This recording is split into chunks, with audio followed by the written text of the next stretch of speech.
Walk me through the conversation around GCC economies at the moment. We have just seen Israel launching a brand new offensive in Rafah. There's clear international concern about the trajectory of the war and the impact that it is having in the region. What can the GCC do specifically to ease tensions? Well, GCC since October 7 has taken serious measures, serious steps, serious efforts toward easing the situation for the Palestinian people in Gaza. The unfortunately barbaric act by the Israeli government toward these civilians is unjustifiable, and we just cannot sit still and do nothing. We have toured the world, we have lobbied governments, we have worked with our other Arab brothers such as Egypt, Jordan and Morocco towards trying to find a once and for all lasting justice, peaceful solution where the two states can actually live next to each other. We are ready to do, and I've said it so many places, Dan, and I reiterate it here in CNBC, we are ready to do everything to help ease the life for the Palestinian people, to help reach the two-state solution within international community laws and resolutions. We have to have some sort of governance, and we have the United Nations Security Council resolutions, which we all accept, and they are all under Chapter 7. We have to respect them. We have to work by them. Every single country must respect these resolutions, which says clearly two-state solution, two states living next to each other, Palestine and Israel. We are all for that. We are ready to do that.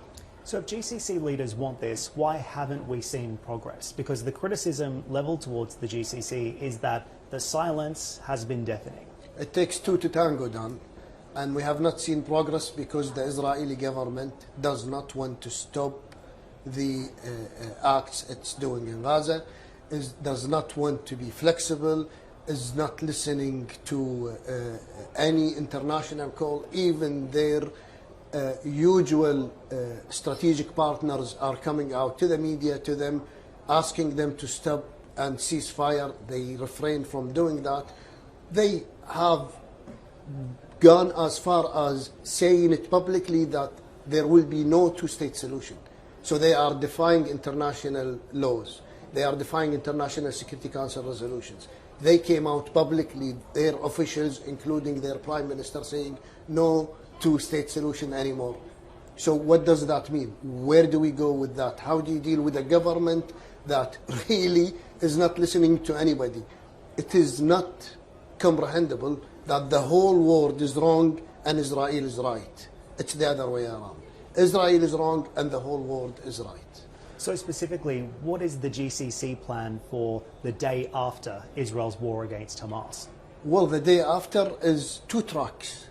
Building the Palestinian state within the Palestinian government, giving the Palestinians their right to govern themselves, and then look into ways to helping the Palestinian people. In 2009, when, and by the way, this is not the first attack from Israel on Gaza. Gaza has been attacked so many years by the Israelis. In 2009, and this to refresh the memory of everybody watching this interview, in 2009, GCC countries pledged and paid $1.6 billion to help rebuild Gaza and assist the Palestinian people there. The GCC countries are ready to do whatever it takes to help them out. We just need to make sure that Israel really listens to the international community and complies with International Security Council resolution. One of the primary roadblocks has been getting aid into Gaza, but at the same time, when it comes to the conversation around the day after the war, funding is another critical issue as well. Will GCC member countries contribute funding to rebuilding Gaza? We have been doing that from day one. Our concentration now is to ceasefire, making sure that assistance go inside at an easy way, help the Palestinian people in Gaza, and I hope it doesn't go as far as Rafah. I hope they listen to the international community calls to refrain from their ideas to attack Rafah.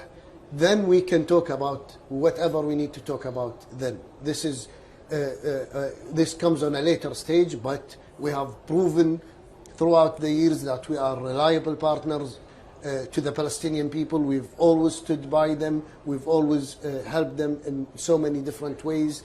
This is a very critical story in the Middle East. It's the core problem for any other problem that we are facing in the Middle East. We need to resolve the Palestinian question. We need to give the Palestinian their own country, land, and make sure that they govern it themselves. The Palestinian people governing the Palestinian people. And that means GCC funding, right? Well, it will come at a certain point where the international community needs to help the Palestinian people. GCC is part of the international community. We want to make sure to give them their land. Then so many, I hope, positive steps will be taken toward helping the Palestinian people.